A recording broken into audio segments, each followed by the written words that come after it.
தான். பாடலாசிரியராக தெரியும், அவரோட படைப்புகள் பற்றி தெரியுமா என்னன்னு தெரியல. அவரோட படைப்புகள்னால தான் அவர் வந்து உலகறிய போற்றப்பட்டார் அப்படிங்கிறது உங்களுக்கு எல்லாத்துக்குமே இந்த பாடல் வரிகளும் அல்லது இந்த படைப்புகளை பற்றி தெரிஞ்சுக்கிட்டீங்கன்னாவே அதன் மூலயமா நீங்கள் அவரை பற்றி தெரிஞ்சுக்கலாம்.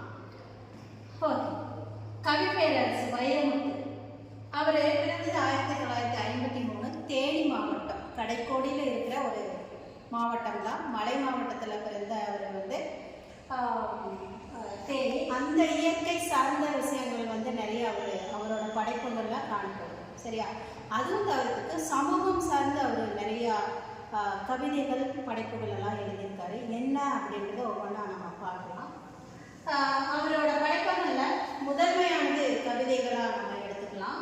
அதுக்கப்புறம் புதினங்கள் நிறைய எழுதியிருக்காங்க, சிறுகதை நிறைய எழுதியிருக்காரு, கட்டுரைகள் நிறைய கட்டுரைகள் எழுதியிருக்காரு, நிறைய ஆய்வு கட்டுரைகளெல்லாம் எழுதியிருக்காங்க. அவர் எழுதின ஆய்வு கட்டுரைகளெல்லாம் நிறைய பல்கலைக்கழகத்தில் வந்து ஆய்வு மாணவர்களுக்கு பயன்படும்படியாக இன்றும் இருக்குது அப்படின்றத நம்ம தெரிஞ்சுக்கணும். இந்தியாவில் மட்டும் இல்லாமல் வெளிநாடுகளிலும் அவரோட படைப்புகள் ஆய்வு கட்டுரைக்காக வைக்கப்பட்டிருக்கு அப்படின்றத இது ஒரு முதன்மை செய்தியாக நம்ம எடுத்துக்கலாம். அதுக்கப்புறம் பார்த்தோம்னா காப்பிய பேரறிஞர் மற்றும் காப்பிய சாம்ராட் அப்படின்ற பட்டம் இவருக்கு வந்து கொடுக்கப்பட்டிருக்கு. இந்த கொடுக்கப்பட்ட பட்டமானது அவரோட படைப்புகள் வந்து சமூகம் சார்ந்து இருந்ததுக்கான மிகப்பெரிய அங்கீகாரமாக இருந்திருக்கு அப்படிங்கிறத நம்ம தெரிஞ்சுக்கலாம். அந்த படைப்புகள் என்ன அப்படின்னு பார்த்தோம்னா கருவாச்சி காவியம், பள்ளிக்காட்டு இதிகாசம். இந்த ரெண்டு படைப்புகளும் வந்து இதிகாசம் சார்ந்து இருக்கிறதுனாலையோ என்னமோ அவருக்கு வந்து இந்த கவி பேரறிஞர் அப்படின்ற ஒரு பட்டமும் காப்பிய சாம்ராட் அப்படின்ற பட்டமும் அவருக்கு வழங்கப்பட்டிருக்கு. சரியா? இந்த கள்ளிக்காட்டு இதிகாசம் அப்படின்னா ஒரு குறிப்பிட்ட இடத்துல வாழும் மக்களின் வாழ்வியல் எவ்வளோ துன்பகரமாக இருக்குது அப்படிங்கிறத வந்து அழகாக எடுத்து கொடுத்துருப்பாரு. எப்படி அப்படின்னா அவங்களோட சூழ்நிலையில் எந்த மாதிரி பேச்சு வழக்கில் இருக்குதோ அது போலவே அவரோட கவிதைகளும் இருக்கும். அதனால தான் மக்கள் மத்தியில் அது வந்து பேசு பொருளாக ஆக்கப்பட்டது. அதனால அவருக்கு தேசிய விருதுகள் நிறையா கிடைத்திருக்கு. அதனால இந்த பட்டமும் கிடைத்திருக்கு அப்படின்றத நம்ம தெரிஞ்சுக்கலாம்.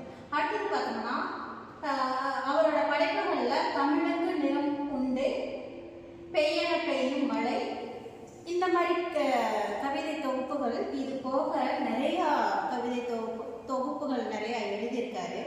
இது எல்லாமே சமூகம், அரசியல் மற்றும் வாழ்வியல் சார்ந்த பகுதிகளை உள்ளடக்கியதா அவர் அழகாக நமக்காக கொடுத்துருக்காரு. சரிங்களா? அடுத்தது பார்த்தோம்னா அவரோட விருதுகள் அப்படின்னு பார்த்தோம்னா நிறைய திரைப்பட பாடல்களுக்கு வந்து எண்ணற்ற விருதுகளை அவர் வாங்கியிருக்காரு. அவரோட விருதுகளுக்கு வந்து முதன்மையாக அடிப்பட்டது என்னன்னா 1977 அந்த காலகட்டத்தில் நிழல்கள் அப்படின்னு ஒரு படம் வந்துச்சு. முதல் பாடல் அவர் எழுதினா முதல் பாடலுக்கே அவருக்கு வந்து தேசிய விருது வாங்கி தந்தது. அப்போ முதல் பாடலை ஆரம்பித்த விருது இன்றும் தொடர்ந்துக்கிட்டே இருக்குது அப்படிங்கிறத நம்ம தெரிஞ்சுக்கணும். கிட்டத்தட்ட ஒரு 45 வருட காலத்துக்கு மேலாக பாடல் எழுதி திரைப்படத்துக்கு பாடல் எழுதிட்டு இருக்காரு.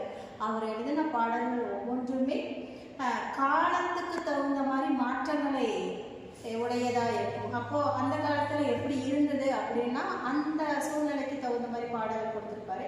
இப்போ இளைஞர்களாகிய இருக்கிறாங்க, அவங்களுக்கு தகுந்த மாதிரி பாடல்கள் அவங்களோட வழியிலேயே போய் எழுதியிருப்பாரு. இப்போ நீங்களாம் ரொம்ப சின்ன பசங்களாக இருக்கீங்க, உங்களுக்கு தகுந்த மாதிரி பாடல்களை கொடுப்பதில் வல்லவராக இருக்காரு. அதனால தான் கவிஞர்கள் முதல்ல உள்ள வரும்பொழுதுமே இவரோட கவிதை தான் கொஞ்சம் முதன்மையாக எடுத்துக்குவாங்க.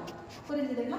அதுதான் இந்த மாதிரி படைப்புகள் இருக்குது. விருதுகள் பார்த்தோம்னா தேசிய விருதுகள், கலைமாமணி விருது, பத்மஸ்ரீ விருது, இதெல்லாம் வந்து இந்தியாவில் அல்லது தமிழகத்தின் மிக உயர்ந்த விருதுகள். இதெல்லாமே அவருக்கு வந்து சுலபமாக கிடைச்சதில்லை.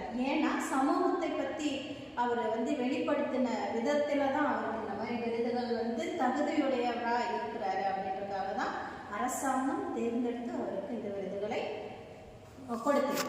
அடுத்தது பார்த்தோம்னா அவரோட படைப்புகள் பார்த்தோம்னா வைகறை மேகங்கள், திருத்தி எழுதிய தீர்ப்பு, வித்தியாச அண்ணங்கள், 3 மூன்றாம் உலகப் போர், வானம் தொட்டுவிடும் தூரம்தான், மௌனத்தின் சப்தங்கள். கவிஞரோட படைப்புகளை நம்ம ஒவ்வொருத்தரும் ஏன் படிக்கணும் அப்படின்னா, வாழ்வியல் சார்ந்த செய்திகள் நிறைய உள்ளடக்கியதாக இருக்குது. அதனால நம்ம ஒவ்வொருவரும் அவரோட கவிதையை படித்து அதன் வழி நடந்தோம்னாவே நம்ம வாழ்க்கைக்கு தேவையான விஷயங்களை நம்ம எடுத்துக்கலாம்.